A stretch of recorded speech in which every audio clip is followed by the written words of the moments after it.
how's it going? It's time to Orc Codex review.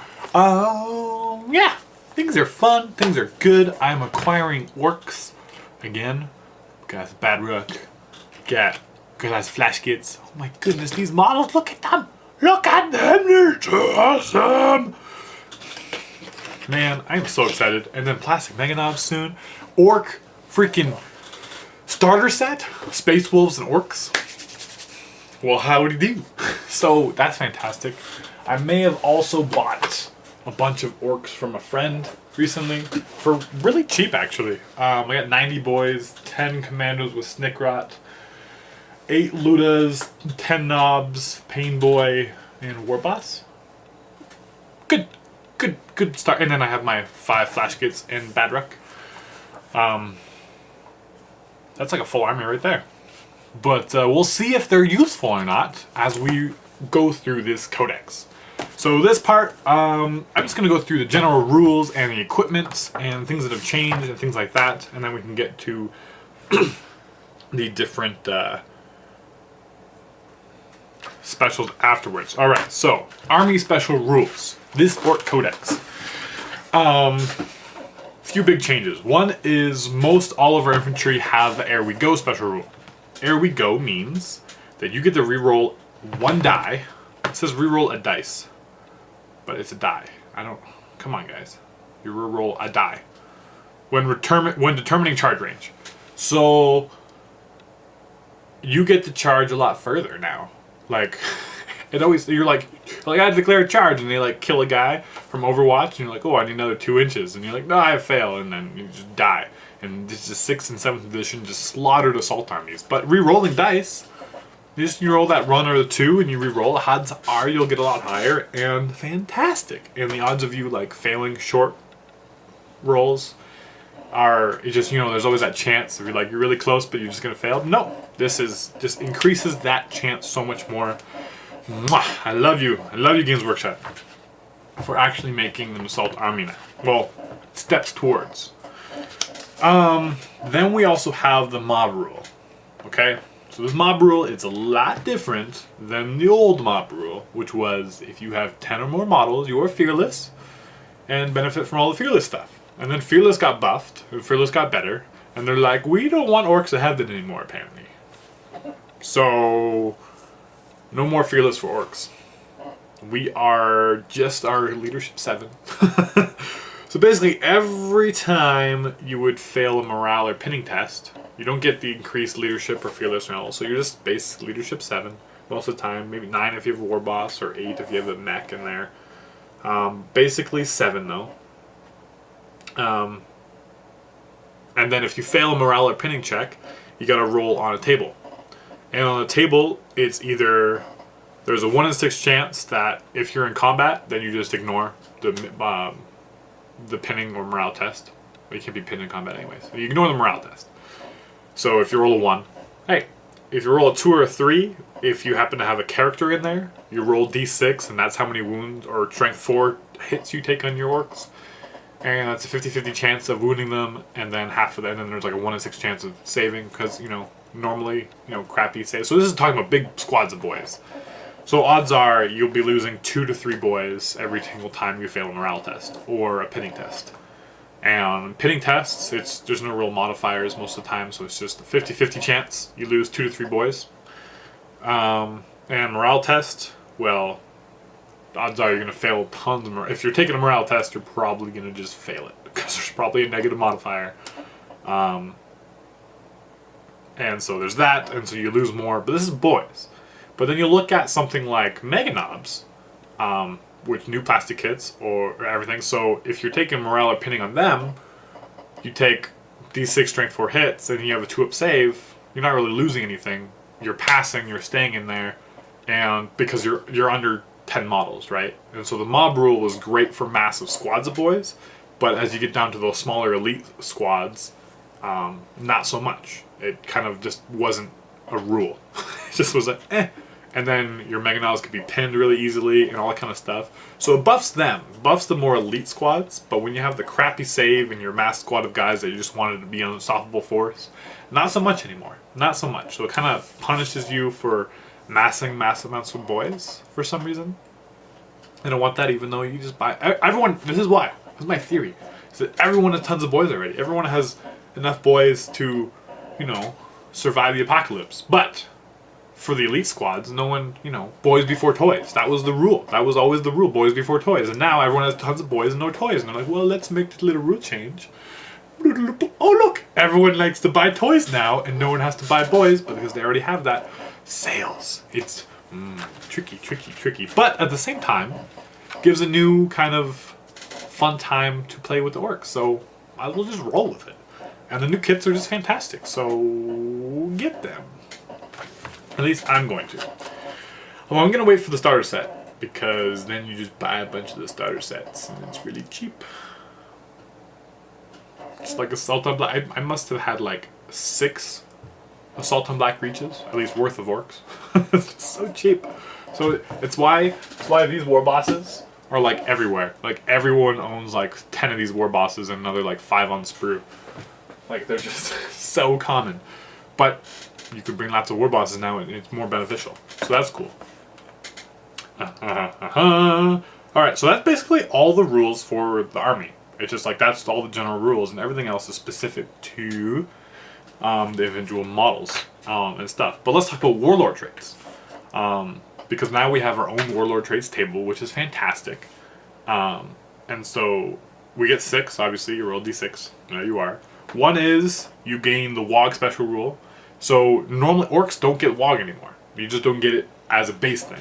You have to bring a war boss. If a war boss has it, or the war boss has the WOG special rule. So you bring the war boss and you get it. If you don't bring a war boss, then you don't get the WOG ever. So it's kind of sad. But that's the way it is. But if you roll 1, you get that as well. If you already have the WOG special rule, then everyone as Ere We Go, which again is most of our infantry, gains Fearless when you call it WOG. So that's fantastic. So that's really strong as well. So if you're bringing the war boss, which you probably are going to, if you are bringing those big squads of boys and you want to be able to have that WOG, then it just becomes better. Fearless. That's fantastic. So number 1, profit of the WOG. Either you get a free WOG, which you normally wouldn't have, or your WOG makes everyone fearless. So great Warlord trait. 2, Bellowing Tyrant. Everyone, Warlord and all friendly units in the Orcs faction within 12 inches of him reroll failed morale and pinning tests. Like again, we don't have, okay, the boss poll only allows reroll on the mob rule table. So the boss poll doesn't allow us to reroll our morale checks anymore, or pinning checks. So the Bellowing Tyrant, getting to reroll all those, because I'm probably going to fail a lot. Fantastic. So that's 2 for 2. Great Warlord traits. 3, Like a Thunderbolt. All Warlord and all friendly units with the Orc faction within 12 inches of him can reroll all dice when determining run moves or charge range. That was fantastic. I like this one the best, because you just get all the guys and then you run every turn and oh, I rolled a crap. You don't reroll the d6. You just run further and further and further, and you just... It's like the old fleet rule. I think, right? I don't know. Anyways, you are going a lot further. And you're going to get in their face and chop their heads off faster. Fantastic. 3 for 3. Brutal but cunning. Warlord can reroll 1 failed to hit or to wound roll each turn. Challenges. Okay, it's good. Not great, but good. Cunning but brutal. Can reroll 1 failed armor or invulnerable save throw each turn. Since our armor's crap and we really don't have invulnerable saves anymore, which we'll get into, So 4 and 5, so we have 3 for 5. I mean, they're not terrible, but they can be useful. I mean, that's extra reroll, that's nice. And then 6, Might is Right. Warlord has +1 strength. Again, with your Warlord usually being your war boss, and you're at strength 5 already, being strength 6 with the power claw is just useless. If you bring another, it's so, you can't guarantee that you're going to get Might is Right. And so, yeah. So, 3 for 6. Half are good, half are okay. Really, the 6th one is just, I think, garbage. Unless you're taking someone else other than a war boss, but you really won't want to get in a melee overly lot, anyways. So again, could be useful. It's just a minor buff, And the same thing with the brutal but cunning and cunning but brutal. Like there's a minor little buff, while the other ones are like really big for your army. To like the big bubble of orcs running at you. It's just they're just so much more powerful. It's annoying that they have to like polarize it like that. But anyways, that's my thoughts on that. Heavy armor and mega armor are the same as before. Heavy armor is 4+ save. Mega armor is the 2+ armor save, bulky and slow and purposeful. That's all cool. Let's see here. What else do we get? What's we get? All right. There's different. I'm just reading through the reference in the back because it's just general changes to the orc thing. All right, let's go through some psychic powers. Okay, we got some weird boys, and so the weird boys are the only psychics in the Codex. All right, but it turns out they can be pretty good because first of all they're cheaper, and if you have 10 models with Ere We Go special rule, again basically all infantry, besides the Grots. Within 10 inches of them, you get another die for the psychic pool or whatever, and then you can upgrade them to psychic level 2 for pretty cheap. So you're having 2 psychic powers, and you get 3 dice as a psychic. So for dispels and for casting, so pretty decent. So basically, our Primaris power is Frazzle, which is Strength 6, AP 3, Assault 1, Blast, which is good. Like it's fantastic. It's just boom. It's a mech killer, which is always great. Always great. Then we have Warpath, which is everyone with Ere We Go special rule in your unit gets +1 attack.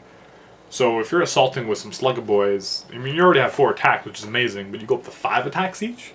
I mean half your squad can die, and the other half will just ruin them. So that's really pretty good. And then there's the jump, which is, I don't know why, I guess situationally, you're just like, you go deep strike. It's blessing. So you just target, or no, it's the psyker in his unit, so it has to be yourself. So it's the same as before. But I guess you can choose to do it now instead of being forced to do it. You're like, oh, I rolled a 5, I'm going. I don't know where I'm going. So there's that. But they actually nerfed it so that if you rolled doubles on the scatter, then you can only fire snapshots. I guess with everything being buffed, with the shooting and everything, it's understandable.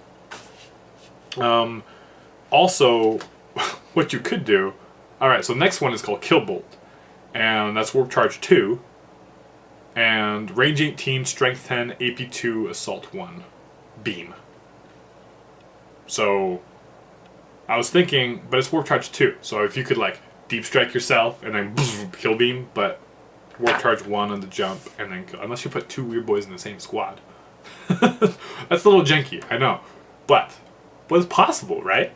That would be hilarious. You're like, oh, I'm deep striking right beside all your vehicles. Turn 1, and then kill bolt, and just like blowing up. Oh man, that would be so funny. But near impossible to do. But the fact that that's available, it's only range 18 though, so you kind of got to be close. But you're gonna be running at it anyways. We're an assault army. Power Vomit. Ooh, this one's my favorite. Warp Charge 2. It's Witchfire, but it's a template. Strength 7, AP 2.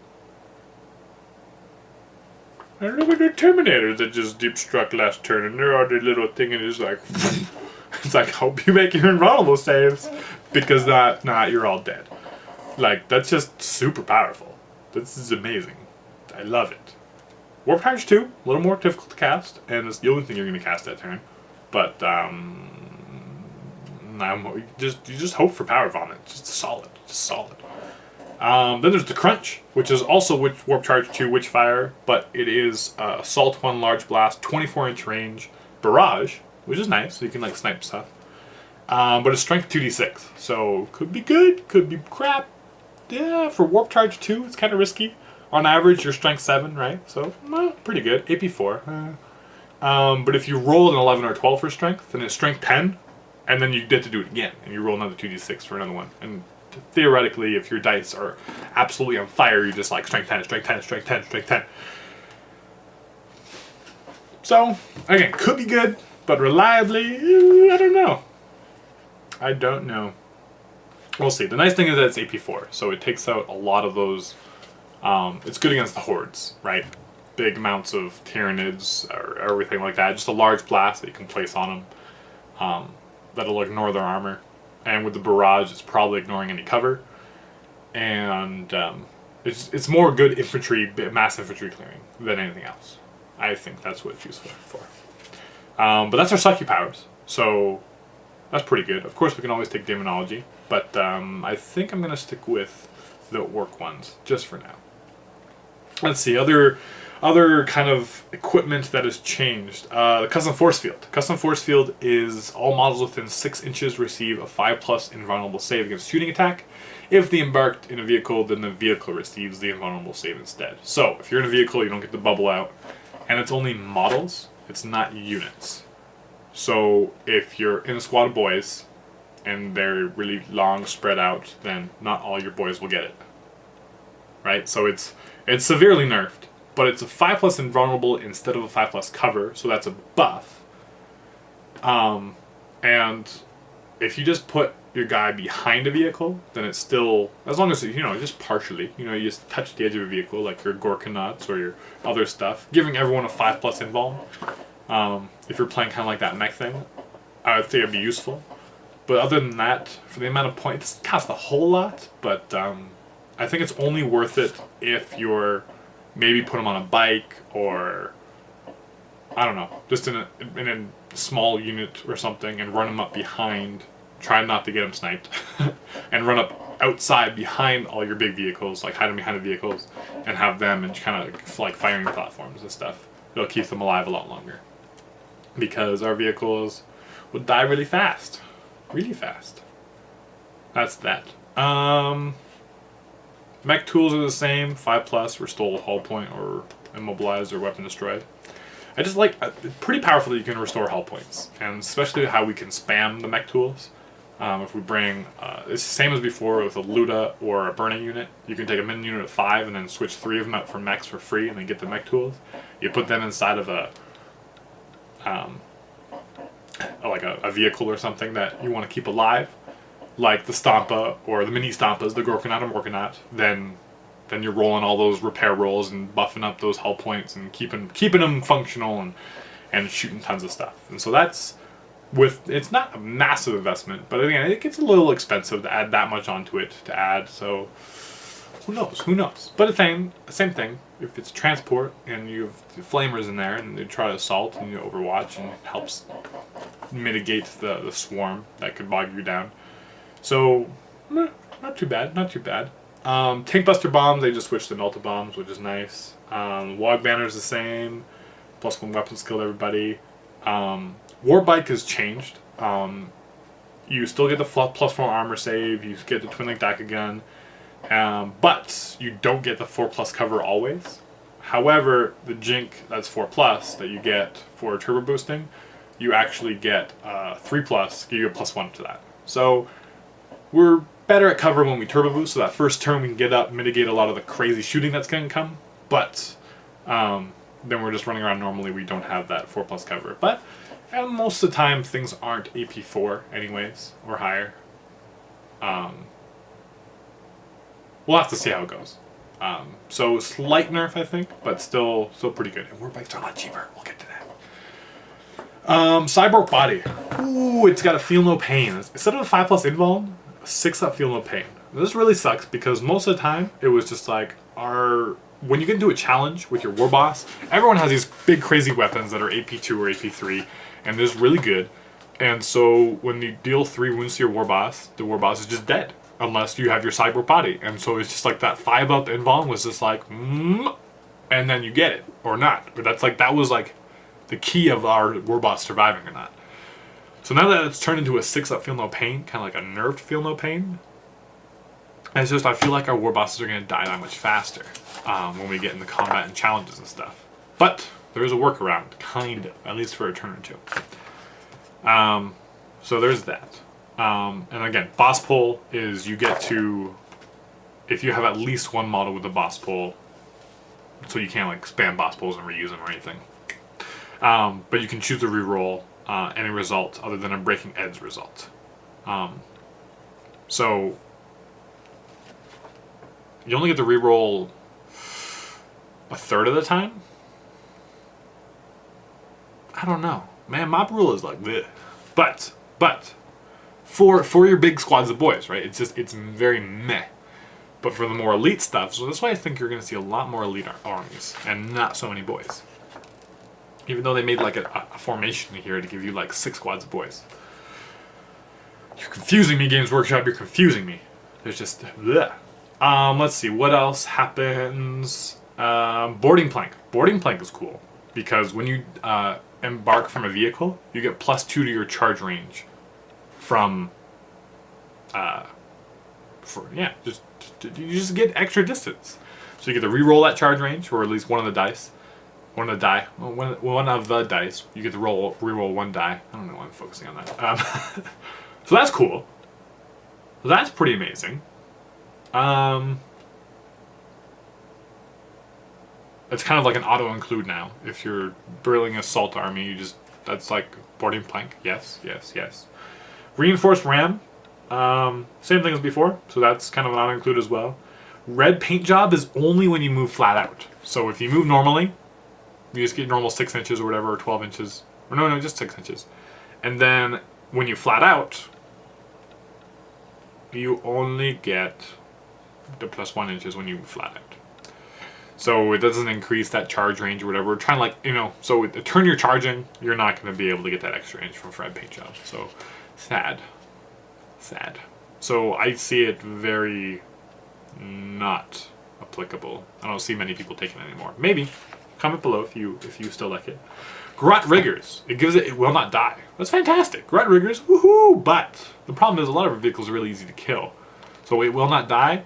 Maybe on a battle wagon or one of the Gorkanauts or Morkanauts, because they have 4 or 5 hull points, right? So it gives a little more time, and they have high enough armor that actually bringing it down is going to take a lot longer, and so it gives it more turns for because it will not die is not consistent by any means, but just giving it that extra chance to just survive a little longer. You have to be tough to kill first of all for it to be effective, and survive after being hit.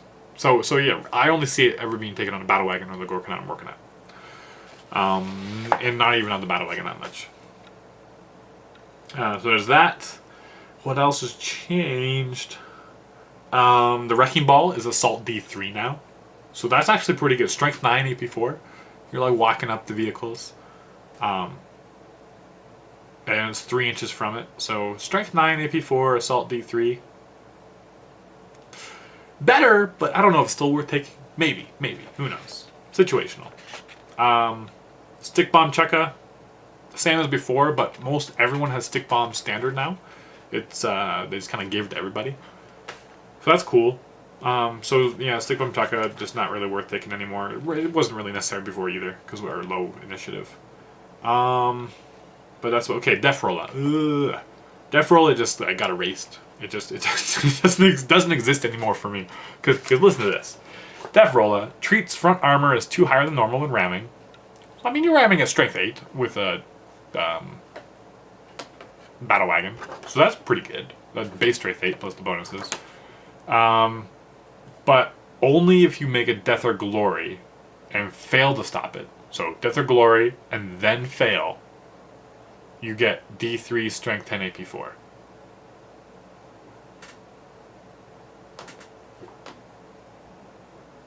And you can reroll Dangerous during that. So it's just like, I mean, it's cheaper upgrade, but it's just, before you're like, Death Rollers, D6 Strength 10 hits, and ooh, want a Death or Glory, then you get 2 D6 Strength 10 hits, and then maybe then you still stop this. But now it's just, I mean, you're not going to be ramming, you're not going to be tank shocking very much, because since 6th edition and 7th edition, you can't do anything else that turn, and so it's just a wasted turn, unless your boys are already outside and then you're just running around doing stuff. But no one's going to Death or Glory a battle wagon anyways. I mean, maybe. But it's just, I guess if like, no, because then you have to fail. The only person's going to Death or Glory is if they have a pretty good chance of stopping it. And if they do, then it's only if you fail and you receive the hit. So, no more Death Rollers, which is very sad, because Death Rollers were so much fun. They were just so much fun. But they are gone from the Codex as far as I'm concerned. Okay. What else here?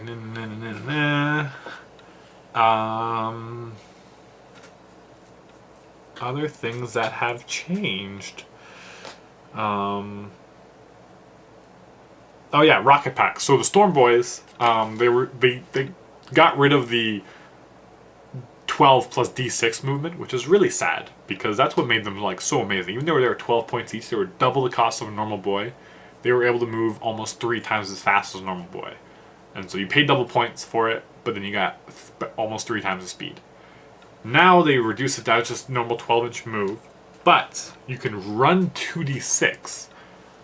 But then everyone takes a dangerous terrain test, so you're losing a 6th of your boys. So about 5 of them normally, if you're a full squad. Then with the WOG, I forgot to say this, but you can charge when you run. So old fleet rolls. So it's potentially super long charge ranges as well. And if you have that Warlord trait moving up, you can re-roll those 2d6 with the run and everything. So again, potentially really long charge ranges. So that's still good, I guess. It's just it's again a little bit nerfed. And again, you can only charge when off the run when you call the walk. And so basically that 1 turn per game, you can have the super long distance. Otherwise, you're just normal fast boys. But at the same time, Storm Boys are like a third or a quarter cheaper than they were before. They're only 9 points at 12 points. So that's fantastic. Well, we'll get into those. So I'd say nerf, but at the same time, when you take everything as a whole, it's more of a buff because they're a lot cheaper to bring. So Storm Boys. I mean, the rule rocket pack was nerfed. Okay? But you gotta remember, when you're reading this and you're like, oh, this the death roll sucks now, all this stuff, and you're like, you get all depressed. You gotta take everything else as a whole and realize, okay, so these things are worse, but other things are so much better, and so when you put them as an amalgamation in your army, where are we standing? Okay? And so that's why you gotta look at everything. We're talking like 30 minutes about just like general rules and stuff. Let's get some cool gritty stuff. Because I think that's about it for general rules that have changed. Oh, or core detachment. Let's talk about that. Okay, so you get 3 troop choices. Okay, as a necessary.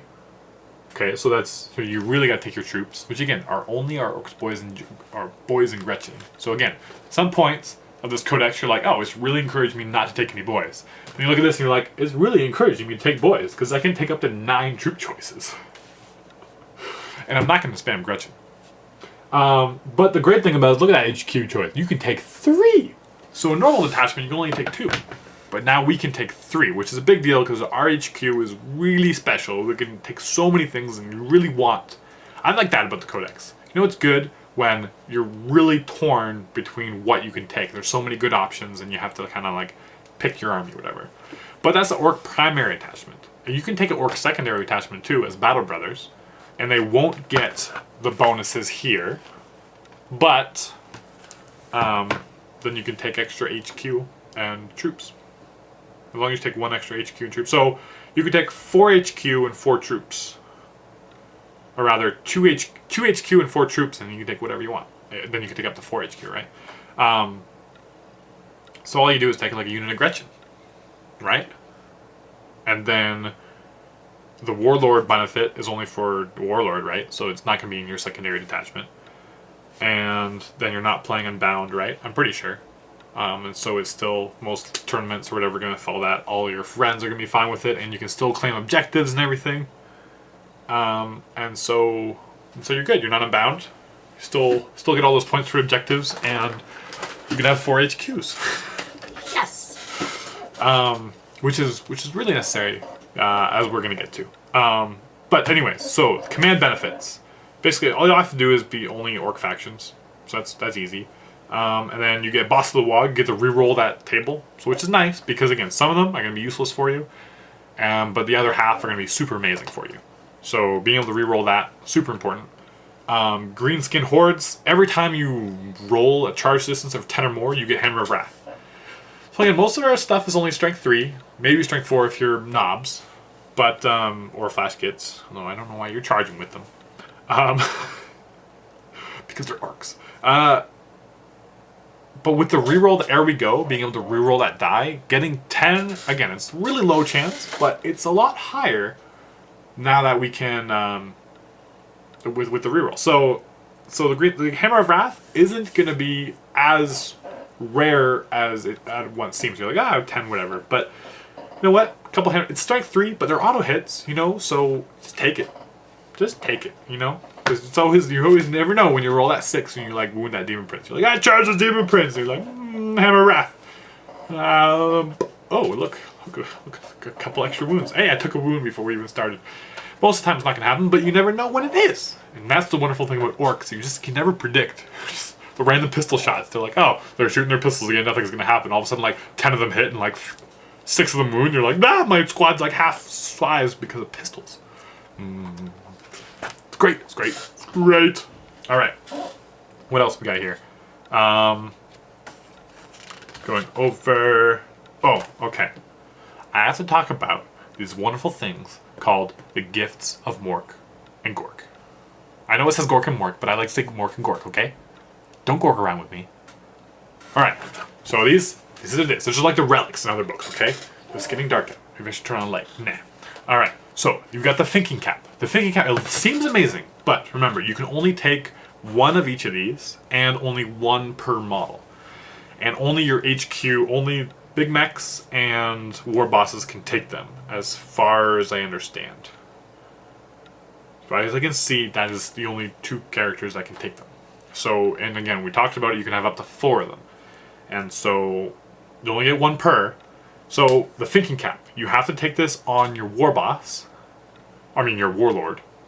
Okay, it could be either or, but you get to roll again on the warlord trait. So, you get to roll on the orc traits, and you get to re-roll. You're like, I don't like it.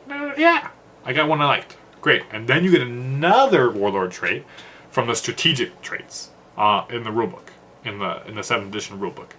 And so some of those are quite good. They can be so useful. And so it's really cheap, the Thinking Cap, and so then you just grab it, and then you get 2 warlord traits, which is great. The only reason you don't want to do this is because if you want your warlord to be more of a beef in combat and do some crazy things, and you want the other stuff. And so the Thinking Cap, so it's definitely a contender, right? But just because you're limited to 1 item per model, at least that's how I read it, then it's a little hard. So what else we got? We got Headwappa's Kill Choppa. It's basically a big choppa, so you get +2 strength. It's AP 5. It's rending though, which is pretty good because your war boss has lots of attacks. That's probably what you're going to take it if you're melee orientated. Could take it on a big mech, but they're just like a glorified knob. So better on a war boss, for sure on a war boss. When you get this, the crappy war boss trait I was talking about, the +1 strength, is actually useful. So, but again, it's really rare. So, it's not reliably good. So, 1 in 6 games, you'll be laughing. I guess with a reroll, a little higher chances. But for the most part, it's an okay weapon. Because it is rendering, which is great. It's also got Decapitating Strike. So when you roll that 6 to wound, it also has instant death, which can take out a lot of big creatures really fast. Which is just war bosses, decapitating big monsters. It's cool, right? But it is a bit pricey. It's like 20 points. It's 15 points more than a normal big chopper. So, Then you have a bike. You have a war boss Gazbag's Blitz bike. So it's normal bike. Get the 4+ armor. And, you get, but you get the turbo boost up to 18 inches now. So you're just like whoop, whoop, whoop, whoop, whoop. And your gun is Assault 3, Twin Linked, Strength 6, AP 3. Telling me that's not going to kill Marines? Well, I'm not going to believe you. It's 24-inch range as well, so it's slightly more distance than the normal DACA guns. So it's just a good solid bike. It's 35 points, so it's 5 points more, or 10 points more than a normal bike upgrade. But it's solid. I like it. It's going to be a fun bike. We lost last DACA, so but we got a cool bike as well that we can put on our war bosses or big mechs. So take what you can get. We have the fixer-uppers. This only can go on the big mech. Your repair roll, instead of a 5-up, is a 3-up. So if you're going to put them in to a vehicle or whatever, or run around with a custom force field, just repairing up, if it's only rolled, then take that. It's not too many points, and then there's a good chance that you're going to be able to repair every single turn. and it's effective immediately in the shooting phase. So why not? Why not? Then there's the Dead Shiny Shooter. It's like so cheap. It's like if you have nothing else, then why not? Just it's cheap and you're gonna be shooting, and it's an Assault 6 twin-linked pistol or shooter. Sorry, so it's 18-inch range, strength 4, AP 6, normal shooter, but it's Assault 6 twin-linked. So it's just those few extra wounds. So why not? I mean, if you do miss and you roll a 1, then you shoot your own guys that are within 6 inches. But whatever. It's like 1 or 2 shots maybe. So I think it's worth it for that. But really, what we're here to talk about is the Lucky Stick. The Lucky Stick is like, I don't have a stick near me, but it's just a stick. You know, they stick in your back pocket. It'd be fun to just model onto, like Knives has a little stick and you just stick it on your war boss. Maybe like stick it in his hat or something, you know? Because all your hats. Well, you can't take it with Bad Wreck though. He can't take these things. But, anyways, there is somewhere on his person is a Lucky Stick. Maybe he's hitting you with it, but it doesn't count as a weapon, okay? It counts as kind of like a WOG banner, actually, because you get +1 weapon skill to you and your whole unit. Okay, So that's fantastic. And then it gets better. It gets better because you can bring this with a unit of boys, right? You stick it in a war boss, stick it in a unit of boys. All of a sudden, all your boys are weapon skill 5. It's fantastic. Add that weird boy +1 attack. There's 5 attacks hitting on 3s. It's like giddy. But your war boss can re-roll anything that hit to wound, armor saves, anything, all the time. But if you fail, if you re-roll and then fail 3 times in 1 turn, then you just die. The Lucky Stick is like, nope, you did not use me effectively enough, and then it revolts and slaughters you. As it's a gift from Gork and Mork. So I'm gonna say. Oh, it's so hard because it could be a gift from Gork because he helps you smash things, but it could be a gift of Mork because it's so tricksy and kills you. I don't know, but you're hitting on such a high weapon skill now. You're like weapon skill 6, so you're almost hitting on 3s all the time. So re-rolling that is most likely going to make you hit, and then your power claw is going to make you wound on 2s to almost absolutely everything. So re-rolling those 1s is amazing, just having those, and you're probably not going to re-roll those 1s. And again, you just re-roll the amount that's not going to kill you. So it's like, I have 5 attacks, and I missed 3. And you re-roll 2 of those, and probably hit with 2, great. And then you go in to the wounding phase, and you roll some 1s, and you're like, and then you're like, well, I just re-roll those, I get them, and just keep going until you fail 2, and you stop re-rolling. Unless, of course, you only have 1 wound left, and you have like an armor save, and you're like, well, if I fail, then you guarantee then that's absolutely the time to roll a Lucky Stick, because instead of Lucky Stick killing you, you want the Lucky Stick, or no, instead of them killing you, you want the Lucky Stick to kill you, take away their glory. Does that count as winning a combat, like a challenge? I guess if the other person dies, you win the challenge. It's not so much you killing the other person. That'd be funny. They're like, chaos, I want the boon table, and you're like, no. You kill yourself. Should be a rule. Should be a rule. So there's that. Alright. Let's go on to the different guns and stuff that have changed.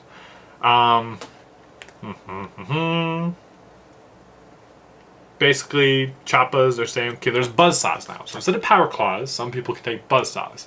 It's exactly the same as a power claw, except you get armor bane, which is the extra D6 against vehicles, which is pretty good because you can take them on mechs, which are like strength 3. So with the power claw, you only get the strength 7.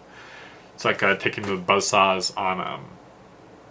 They used to be on buzzsaws were the power claws of the Deathcopters. And again, they were only strength 7, so it was like, is it worth taking? Is it worth taking? But with the Mega Knobs have this ability to take 2 buzzsaws, and so all of a sudden you get +1 attack, and you lose your like Shuda or your Shuda Rock or whatever. But it was just kind of like I have it, so I'll use it. But meh if you don't have it, and then you just more attacks, +1 attacks for all your Mega Knobs. I mean, it's kind of expensive, I guess, as an upgrade, but it's there. Buzzsaws are there to just massacre armor. If you Power Claws massacred armor by themselves anyways, but now we have just a more massacre-y way to kill armor. It's just like a guaranteed penetrating hit. Choppa, big Choppa's all the same. There's the Mega Choppa on like that's just like the Stoppa, Strength D stuff. Grab a stick for your run turd. When you're in only when you're in a challenge. It used to be in your base to base, you reduce the attacks by 1, and this one if you're a challenge, you reduce their attacks by 1, to a minimum of 1. That you're gonna die if you're in a challenge with a with a run turd. So it's like okay, I guess, but meh. Grot Prod. This is pretty cool because instead of you with your run turd making tons of attacks, if you just make one attack at high voltage, right? You can still, you can do one. You roll the hit as normal, but you resolve the attack at double your strength to a maximum of 10. So again, it's kind of like a desperate maneuver, but there's also that random chance that Grots can actually hurt tanks. It's like, oh, a rear 10, eh? High voltage. Hey, it's there. It's cool. I like it. Not too bad. Not too bad. Oh, I'm sorry. Killsaw is the one that gives armor beam. Buzzsaw is the same. Buzzsaw is still there. It's the Killsaws. Everything that I said about Buzzsaws, it's instead about Killsaws. That's it. Then there's claw weapons. You get the Power Claw. Same thing as before. ×2 strength, AP2, unwieldy specialist. Can Claw, strength +2, AP2. So it's not. But it's going to be right up there. So cans aren't as effective in melee anymore. But they're still pretty effective. And then there's a Claw of Gork, which is on the Gorkanaut and Morkanaut. It gives concussive as well, which is really nice. Super nice. But strength 10, AP1. Tank Hammer. Oh my goodness, Tank Hammers. Okay, so before Tank Hammer were strength 10, AP nothing, and you get your 2 attacks out of it or whatever. You're like, okay, whatever. So it's nice. But now they're strength 8, AP 3. So on a charge, your tank busters, upgraded with tank hammers, are killing Marines. They're killing lots of stuff, not just tanks. And so, yeah, we'll talk more about tank busters later. But tank hammers, wonderful, wonderful. Early syringe, same as before. Melee, poison, 4+. Weird boy staff. So your weird boys have force weapons now. So your boys like, yeah, you're in combat, you're just like a knob fighting, whatever. But now you get the force. And it's strength +2, AP4. So it's like a big Choppa, but it's AP4, and it's a force weapon. I'll take it. Because there's no extra points. It's just added onto the weird boys. So that's fantastic. So that's basically the appendix going through. We're talking for like 40 minutes now. But those are those side things that have changed in the back. And so when you look at everything, everything's kind of slightly down. The things that But we haven't talked about point cost yet and all the cool things that we can do with the army. And so don't lose hope yet. We're going to get to that. Okay, so